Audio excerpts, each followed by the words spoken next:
this was the first time that we saw this sort of trope of a movie with a male lead or getting usurped by the younger, more energetic female character. And it was definitely a surprise to audiences that it ended like that. You will never guess what movie she's talking about. This is a video about the girl boss trope and how it's ruined cinema, whatever the fuck. Whatever movie you're thinking of, after hearing that, I promise you, it's not it. I'm going to tell you what it is, and when you find out, you're going to lose your shit. I bet no one has brought this up, but Cars 3 in 2017. Did you know that a lot of people apparently think that Cars 3 from 2017 has the girl boss trope? What are we even doing anymore? There's something in the water, or as I said yesterday, they only have one brain cell. There's only one brain cell because when one person makes a video about something pertaining to either wokeness, girl bossing, or, inclusion in fiction, somebody else has to come right around the corner to hop on that wave. I will admit, I do have a morbid curiosity about videos like this and the people who make them. I'm not exactly sure where it comes from. Maybe some small part of me inside really wants to understand how so many people out there can hang on the word of people whose idea of fiction and how it works is that of a psychopath. Yes, the people who even now still make content about how girl bosses are a plague on storytelling are psychopaths because they're chirping incessantly about a problem that does not exist, or at the very least is not as prevalent as they want you to believe. The idea or concept of a girl boss and it being a problem is such a weird conversation to get into, especially with people like this, because what even is a girl boss at this point? Seriously, think about it. The term has been used so many times by so many different people in so many different ways.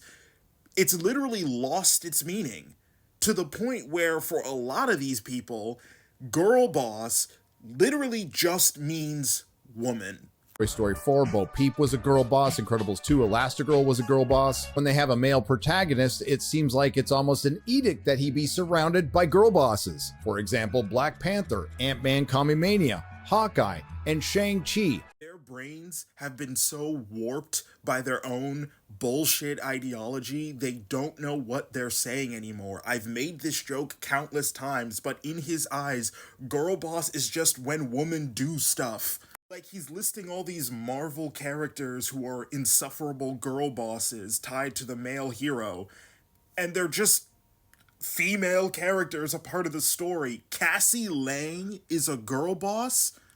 His daughter? Same with all of his other examples. I mean, Bo Peep, Mrs. Incredible, Layla from Moon Knight, Okoye in Black Panther, Kate Bishop in Hawkeye, and fucking Zhu Xialing in Shang-Chi. All of these characters are just women a part of the story who do stuff.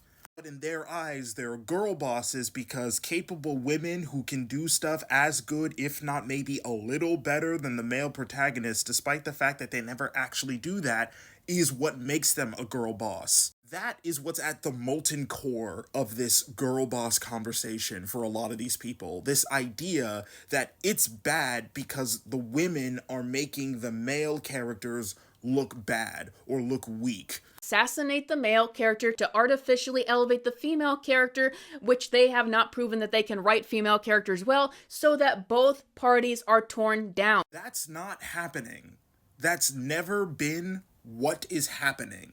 And this is why I also find this conversation annoying, because the people leading the conversations and having them the most are the ones who lack the nuanced perspective needed to have a conversation like this. Yes, on occasion, Hollywood has written female characters in such a way that gave the illusion of empowerment as a means of catering to a specific demographic. That is true. We know that happens.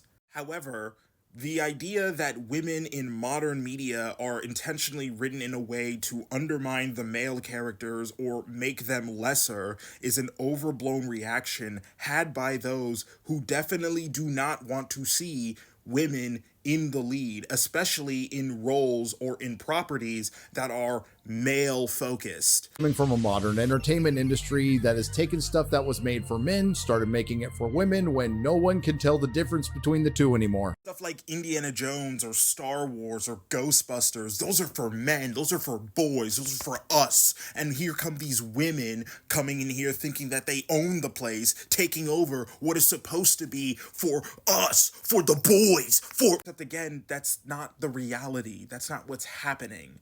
Stories like Dial of Destiny, The Last Jedi, and yeah, even fucking Cars 3, I can't believe we're, oh my god. They're not about a spunky, young, energetic female protagonist kicking a male protagonist out of his own story because he's old and wrinkly and men suck. That's not it. Especially in the case of like Last Jedi and Cars 3, they're passing of the torch, they're mantle passing stories. Or they're stories about different perspectives being had by these characters who have lived long lives. Indiana Jones was not replaced or made lesser or weak by Phoebe Waller-Bridge's character. They just told a story where Indiana Jones is really old and lost a lot in life, which is still an impactful story because it's a universal thing that happens to everyone. You get older, you lose people along the way, and it's sad. And what happens to a person that happens to, especially a person as larger than life as Indiana Jones? That's not a story that's making him lesser. That is like a human story, which is something they'll say they want, but I don't think they do either, because when they get it, they'll just complain and say, oh, this female character who does even a little bit more is just another example of the da-da-da-da-da. Which is also the last thing I want to end on here. This idea that it's the studio's fault, again, nuance, right? Yes, it's the studios making this movie and choosing to do these certain things with these female characters, but a larger part is definitely people like this, people like Nerdrotic, constantly doing this and saying this girl boss thing for every female character that comes out. When you constantly make your audience think about the genders and the differences therein and how one is portrayed this way and one is portrayed another way and how these dynamics have to exist, you are going to make more and more of a divide where we get away from the truth that characters are like people and that we can relate to anyone. We can relate, these struggles can be universal. Okay, sure.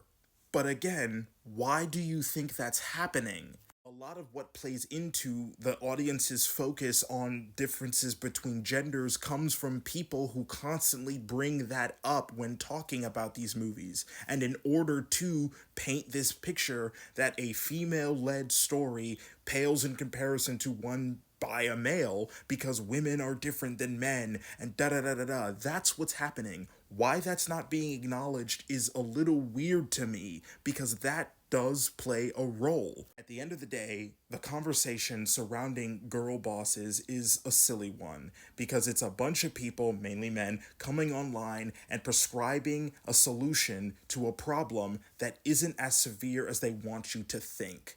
It's a conversation that lacks any semblance of nuance, had by people whose solution to the problem is a simple equation.